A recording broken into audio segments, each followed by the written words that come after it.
Hi everyone, welcome to my channel. இன்றைக்கு நாங்கள் வீடியோவில் பொட்டேட்டோ பட்டர் மசாலா செய்ய போகிறோம். இது க்ரீமியாக கொஞ்சம் கூட டிஃப்ரெண்ட்டான டேஸ்ட்டோடு இருக்கும். எப்படி செய்கிறேன்னு சொல்லி பார்க்குறதுக்கு வாங்க வீடியோக்குள்ளே போவோம். நான் பெரிய சைஸ் 3 உருளைக்கிழங்கு எடுத்திருக்கிறேன். அது தோல் சீவி நல்லாவே கழுவினதுக்கு போகிறோம். இந்த மாதிரி அளவில் வெட்டி எடுத்திருக்கிறேன். கொஞ்சம் பெருசாகவே வெட்டிக்கோங்க. இப்போ இதில் கொஞ்சமாக மஞ்சள் தூள், 1/2 டீஸ்பூன் தனி மிளகாய் தூள், இதோடவே தேவையான அளவுக்கு உப்பும் சேர்த்து நல்லாவே மிக்ஸ் பண்ணிக்கோங்க.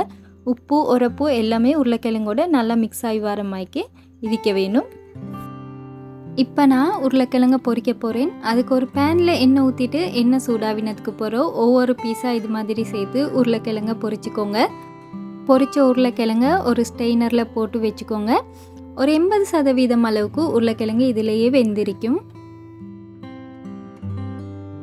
அடுத்து தக்காளி வெங்காயத்தை வதக்கிட்டு அரைக்க வேணும். அதுக்கு உருளைக்கிழங்கு பொரிச்ச எண்ணெயிலேருந்து 1 டேபிள் ஸ்பூன் அளவுக்கு சேர்த்துட்டு அதில் ஒரு வெங்காயத்தை ரஃபாக வெட்டி சேர்த்துருக்கிறேன். இதோடவே 4 பல்லு வெள்ளைப்பூடு, 2 துண்டு இஞ்சி சின்னதாக சேர்த்துக்கோங்க.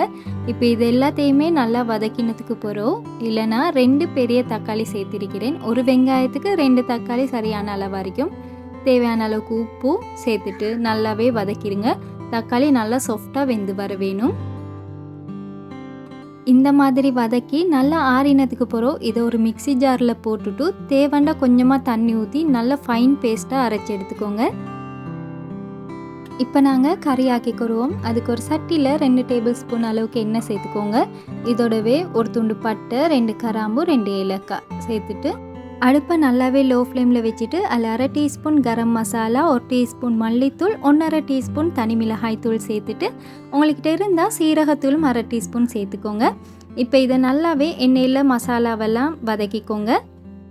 மசாலா கரிஞ்சிடக்கூட உங்களுக்கு தேவைன்னா அடுப்பு ஆஃப் பண்ணிவிட்டு கூட இந்த செஞ்சு குறையிலும். அப்படி இல்லாட்டி அடுப்பை நல்லாவே லோ ஃப்ளேமில் வச்சுட்டு மசாலா தூள்களை எண்ணெயில் வறுத்துக்கோங்க. இப்போ இந்த அரைச்சி வச்சிருக்கிற தக்காளி வெங்காய பேஸ்ட் இருக்கேன்னா அதையும் சேர்த்து நல்லாவே வதக்கினதுக்கு போகிறோம். ஒரு மூடியால் மூடி அப்படியே இதை ஒரு 5 நிமிஷம் அளவுக்கு வேக வச்சுருங்க. இப்போ பார்த்தீங்கன்னா மசாலா எல்லாமே நல்லாவே வெந்து அதிலேருந்து எண்ணெய் பிரிஞ்சும் வந்திருக்குது.